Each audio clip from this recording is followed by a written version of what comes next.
Welcome back. ఎన్నికల ఫలితాలను మేనిఫెస్టోలు ఎంతవరకు ప్రభావితం చేస్తాయి? ఓటరు మహాశయులు మేనిఫెస్టోలను చూసే ఓట్లేస్తారా? ఈ ప్రశ్నలకు సరైన కొలమానం ఏం లేదు. కానీ మేనిఫెస్టో కోసం పార్టీలు అధినేతలు ఎంత కసరత్తు చేశారు, ప్రజల విషయంలో వాళ్ళు ఎంత సిన్సియర్ గా ఆలోచిస్తున్నారు అనే అంశాలను మాత్రమే మేనిఫెస్టోలే ప్రతిఫలిస్తాయి. దేశంలో ఎన్డీఏ ఇండి కూటమి మధ్య ఎలక్షన్ వార్ తీవ్ర స్థాయిలో కొనసాగుతున్న దరిమిలా బీజేపీ కాంగ్రెస్ పార్టీల మేనిఫెస్టోలోని కీలక అంశాలు ఏమిటి అనేది ఓ లుక్కేస్తే ఆయా కూటముల ఆలోచన సరళి ఎలా ఉందనేది తెలుసుకోవచ్చు.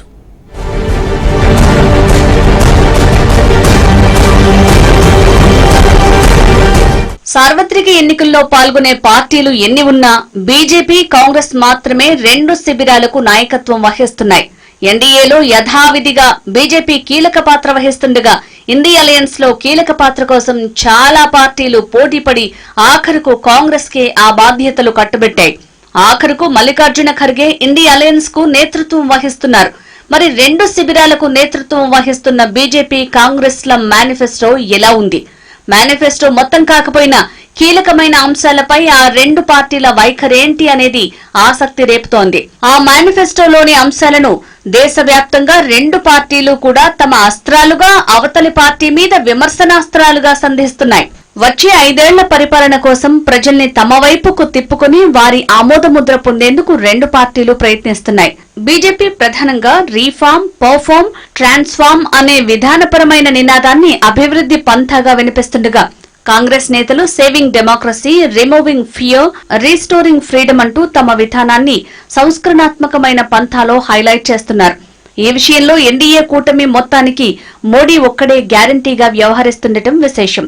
బీజేపీ మేనిఫెస్టోలో మోడీని హైలైట్ చేస్తూ వివిధ పథకాలు, వివిధ వర్గాలందరికీ మోడీ గ్యారంటీ అంటూ సంకల్ప పత్రాన్ని హైలైట్ చేశారు.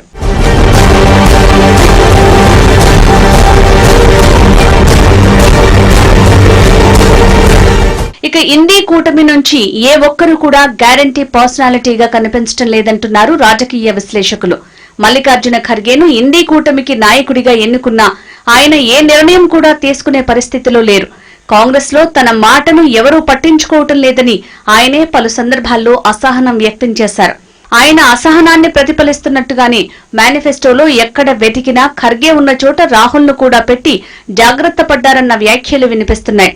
ఇంకా చెప్పాలంటే రాహుల్ పక్కన ఖర్గే ఫోటో పెట్టకపోతే బాగుండదు కాబట్టి పెట్టినట్టుగా ఉందన్న అభిప్రాయాలు కూడా వినిపిస్తున్నాయి. ఈ క్రమంలో కొన్ని కామన్ అంశాల్లో బీజేపీ కాంగ్రెస్ మేనిఫెస్టోలో ఎలాంటి హామీలు ఇచ్చారనేది ఆసక్తికరంగా మారింది. ముఖ్యంగా బీజేపీలో Modi guarantee for good governance అంటూ ఓ కీలకమైన అంశాన్ని హైలైట్ చేసుకున్నారు.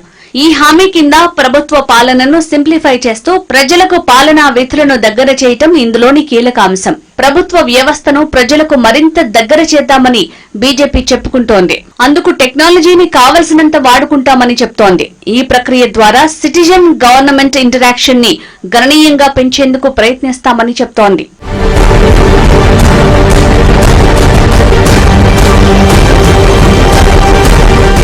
మరోవైపు కరప్షన్ మీద కమలనాథుల యుద్ధం కొనసాగుతోందని, టెక్నాలజీని అందుకు ఉపయోగించుకుంటూ అవినీతిని అరికట్టే చట్టాలను మరింత ప్రభావవంతంగా ఉపయోగించుకుంటామని చెప్తున్నారు. భారత రాజ్యాంగంలో పేర్కొంటున్నట్టు పౌరులందరూ సమానమే అయినా ఆర్టికల్ 44 ప్రకారం రాష్ట్రాలకు ఇచ్చిన ఆదేశ సూత్రాల మేరకు యూనిఫామ్ సివిల్ కోడ్ అమలు చేసినప్పుడే లింగభేదం లేని సమానత్వం సాధ్యమవుతుందని పేర్కొంటోంది.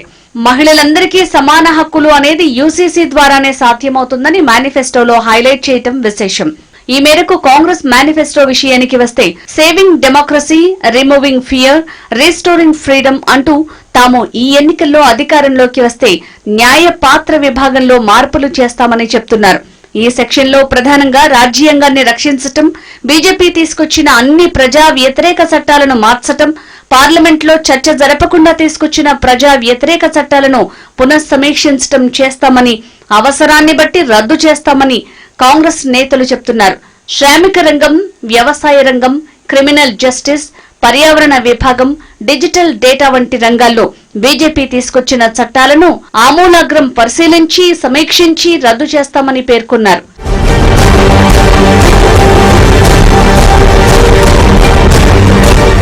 ఇక ఇటీవల సంచలనం సృష్టించిన ఎలక్టోరల్ బాండ్స్ విషయంలోనూ కాంగ్రెస్ తనదైన పంథాను ప్రదర్శిస్తోంది. బీజేపీ తీసుకొచ్చిన ఎలక్టోరల్ బాండ్స్ చట్టం అనేది అతిపెద్ద స్కామ్ అని, దానిపై విచారణ జరిపించి ఆ చట్టాన్ని రద్దు చేస్తామన్నారు. అలాగే బీజేపీ హయాంలో ప్రభుత్వ ఆస్తులను అడ్డదిడ్డంగా అమ్మేయటం పైన లోతుగా దర్యాప్తు చేస్తామని చెప్పటమే కాక పీఎం కేర్స్ మీద సేకరిస్తున్న ఫండ్స్ లోనూ అనేక అవకతవకలు జరిగాయని, వాటిపైన దర్యాప్తు చేస్తామంటున్నారు కాంగ్రెస్ నేతలు. అంతేకాదు రక్షణ రంగంలో అత్యున్నత స్థాయిలో జరుగుతున్న స్కామ్ ని వెలికితీస్తామని మరో సంచలనమైన అంశాన్ని హైలైట్ చేశారు కాంగ్రెస్ నేతలు. ఫ్రీడమ్ ఆఫ్ స్పీచ్ ని పునరుద్ధరిస్తామని, ఆ విషయంలో మీడియాకు ఫుల్ ఫ్రీడమ్ ఉంటుందని చెప్తున్నారు. డిఫమేషన్ చట్టం దురుపయోగం కాకుండా ప్రత్యేక చర్యలు తీసుకుంటామన్నారు.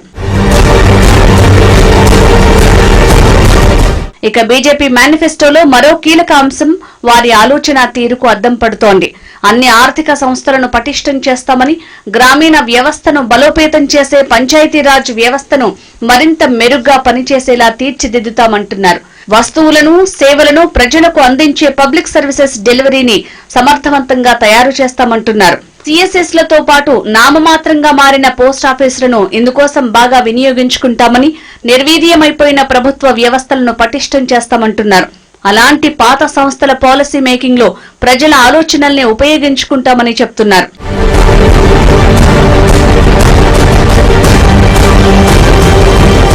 టెలికాం రంగంలో వచ్చిన విపరీతమైన మార్పుల కారణంగా పోస్టల్ డిపార్ట్మెంట్ పాతకాలం నాటి ఓ అవశేషంగా మారిపోయిందన్న అభిప్రాయాలకు తావిచ్చింది.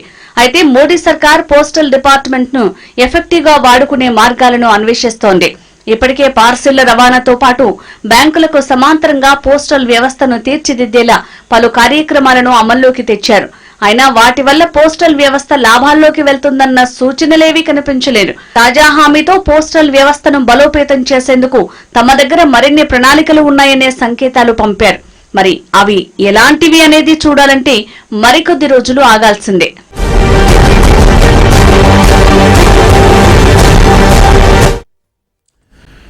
గతంలో ఎన్నికల హామీల్లో జ్యుడిషియల్ అంశాలకు పెద్దగా ఏం తావుండేది కాదు. న్యాయపరమైన క్రిమినల్ చట్టాలకు సంబంధించి పాలన పరంగా తాము ఏం చేయబోతున్నాం అనే దానికి పార్టీలు చోటిచ్చేవి. కానీ ఇప్పుడు జ్యుడిషియరీకి మేనిఫెస్టోలో టాప్ ప్రయారిటీ ఇచ్చేశారు. అయితే దీనిపై మిశ్రమాభిప్రాయాలు వ్యక్తమవుతున్నాయి.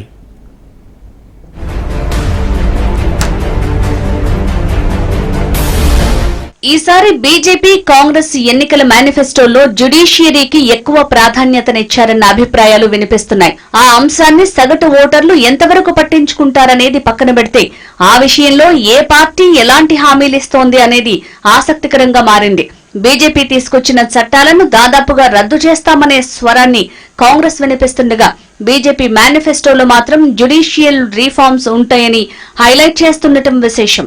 ముఖ్యంగా కోర్టు వ్యవహారాలను, రికార్డులను పూర్తి డిజిటైజేషన్ చేస్తామంటోంది బీజేపీ. అందుకోసం ఈ కోర్ట్స్ ప్రాజెక్ట్ ఆన్ మిషన్ ని రూపొందిస్తామని చెప్తున్నారు. దీనివల్ల కోర్టు ప్రొసీడింగ్స్ కి ప్రజలు సులభంగా యాక్సెస్ అవుతారంటున్నారు.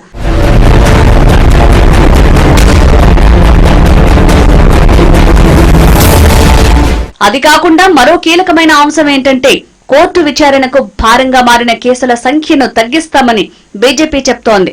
ఇప్పుడున్న పద్ధతిలో ప్రతి కేసును కూడా కోర్టులే విచారించాల్సి రావడంతో వాటి మీద అనవసర భారం పడుతోందంటున్నారు బీజేపీ నేతలు. ఇప్పుడు కోర్టులో నలుగుతున్న అనేక కేసులు కాస్త సరైన మధ్యవర్తిత్వం వహిస్తే క్లోజ్ అవుతాయని, ఆ కేసుల తీవ్రత అంతకన్నా ఎక్కువ లేదన్న అభిప్రాయాన్ని వారు వినిపిస్తున్నారు. అయితే ఇప్పుడున్న జ్యుడిషియరీ సిస్టమ్ లో మధ్యవర్తిత్వానికి అవకాశం లేదని, అందువల్ల బెటర్ లీగల్ ఫ్రేమ్వర్క్ కోసం కసరత్తు చేసి అనేక కోర్టు కేసులకు ఆమోదయోగ్యమైన ముగింపు పలికేలా మధ్యవర్తిత్వానికి అవకాశం ఇచ్చే ఓ చక్కటి పాలసీ రూపొందిస్తామంటున్నారు. క్రిమినల్ జస్టిస్ సిస్టమ్ మాదిరిగానే కమర్షియల్, సివిల్ జస్టిస్ సిస్టమ్స్ లో మార్పులు తెస్తామంటున్నారు.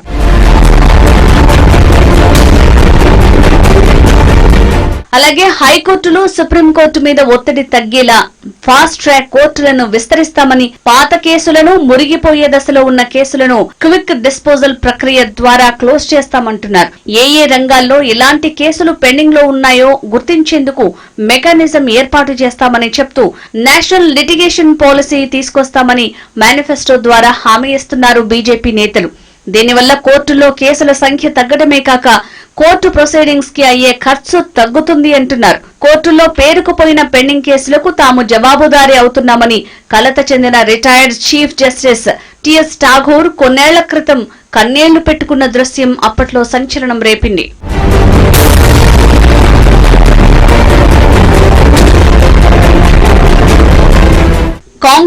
మరోవైపు కాంగ్రెస్ నేతలు బీజేపీ ఎంతో ప్రతిష్టాత్మకంగా చెప్తున్న వన్ నేషన్ వన్ ఎలక్షన్ ఐడియానే తప్పుపడుతున్నారు. తాము అధికారంలోకి వస్తే వన్ నేషన్ వన్ ఎలక్షన్ ను రద్దు చేస్తామంటున్నారు. అంతేకాదు ఎన్నికల ఫలితాల్లో మరింత పారదర్శకత్వం వ్యక్తమయ్యేలాగా ఈవీఎంలలో నిక్షిప్తమయ్యే ఓట్లకు, వీవీప్యాట్లలో జారిపోయే స్లిప్పులకు టాలీ అయ్యేలా టెక్నాలజీని సవరిస్తామంటున్నారు. అలాగే యాంటీ డిఫెక్షన్ చట్టాన్ని కూడా కాంగ్రెస్ మేనిఫెస్టోలో ఉటంకించారు. పార్టీలు మారే ఎమ్మెల్యేలు గాని, ఎంపీలు గాని ఆటోమేటిక్ గా డిస్క్వాలిఫై అయ్యే రాజ్యాంగంలోని 10వ షెడ్యూల్ ని సవరిస్తామంటున్నారు. క్రూరమైన క్రిమినల్ చట్టాలకు స్వస్తి చెప్తామని, అటాచ్మెంట్లు, అరెస్టులు, సోదాలు, కస్టోడియల్ మరణాలకు కారణమయ్యే చట్టాలను సవరిస్తామంటున్నారు. ఈ చర్య ద్వారా బుల్డోజర్ జస్టిస్ కి తెరపడుతుందంటున్నారు. Third degree methods, prolonged custody వంటి అంశాలను సులభతరం చేస్తామంటున్నారు. Bail is the rule, jail is the exception అనే స్ఫూర్తితో కొత్త చట్టం తెస్తామంటున్నారు కాంగ్రెస్ నేతలు. జైళ్లను సంస్కరణ కేంద్రాల మాదిరిగా తీర్చిదిద్దుతామని మరో కామన్ హామీ ఇస్తోంది కాంగ్రెస్ మేనిఫెస్టో.